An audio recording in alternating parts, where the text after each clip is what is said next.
Ninaye baba hapa, ninamuona anaelekea kwenye ibada nzuri ya kuoshwa miguu. Nataka niongee naye mawili matatu.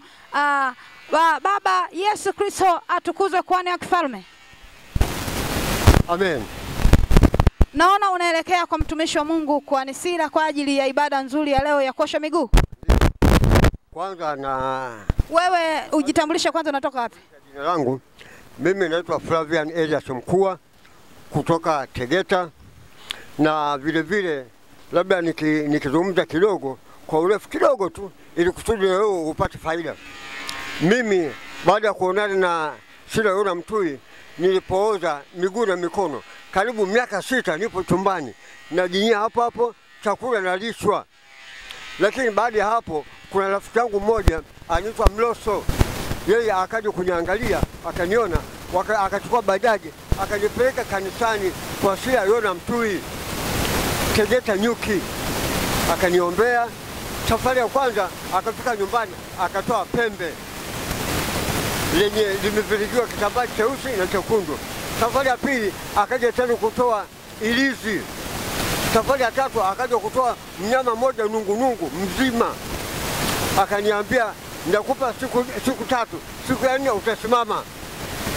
Mimi nikashangaa kwa sababu Sila Yona Mtui simjui na mimi hanijui. Hapo ananiambia nitasimama muda wa siku 3.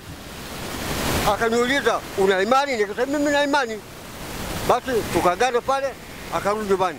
Siku ya kwanza, ya pili, siku ya 3 mimi nikaona kama nina furaha mwili mzima, kama nacheza kwa kwaya, kwa sababu mimi ni mcheza kwaya. Nikasema hiki kuna kitu gani? Inafika saa 6 mimi mbali nikajua nimesimama. Niliposimama nikashika ukuta mpaka kwenye room nikakaa. Kwa hiyo Yesu wa kwa Nisira alikuponya kwa muda wa miaka mingi ambao umeteseka utembei, lakini baada ulipofika tu kwa mtumishi wa Mungu kwa Nisira, Yesu wa kwa Nisira akakwambia baada ya siku 3 utanyanyuka, na kweli baada ya siku 3 ukanyanyuka ukaanza kutembea. Baada ya siku ya 3, siku ya 4 mimi nikasimama nikatembea ni moja kwa moja mpaka vileo. Na pia akanipa uongozi wa mwenyekiti wa baraza la wazee wa Kristo. Mtumishi wa Mungu, popote pale unayetusikia, mtu wa Mungu unayetutazama, umeona baba huyu jinsi alivyofanyiwa na Yesu wa kwa Nisira ambaye yuko hapa kwa Wagogo, hapa Boko kwa Wagogo. Amesema kwa miaka 4 alikuwa hatembei, yeye ni wa hapo kila kitu anamaliza hapo. Lakini yupo mtu mmoja aliyemwambia njoo kwa mtumishi wa Mungu wa kwa Nisira. Ni kweli alipofika kwa mtumishi wa Mungu wa kwa Nisira, Yesu alifanya vitu vikubwa. Mtu ambaye alikuwa hatembei lakini leo anatembea, anaimba, anamtukuza Mungu. Je, wewe kuna jambo gani gumu ambalo huliwezi, ambalo Yesu hawezi?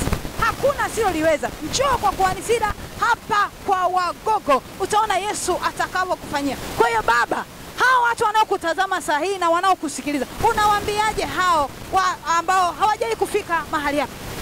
Mimi nawaambia kwamba wale ambao watofika mahali hapa halafu wana ugonjwa nyumbani mwao wamekaa, wasiende hospitali, wasiende kwa waganga wa kienyeji, waende kwa Sila Yona Mtui. Pale watapambana na Yesu wa kwa Nisira Mtui, watasimama, wataponywa.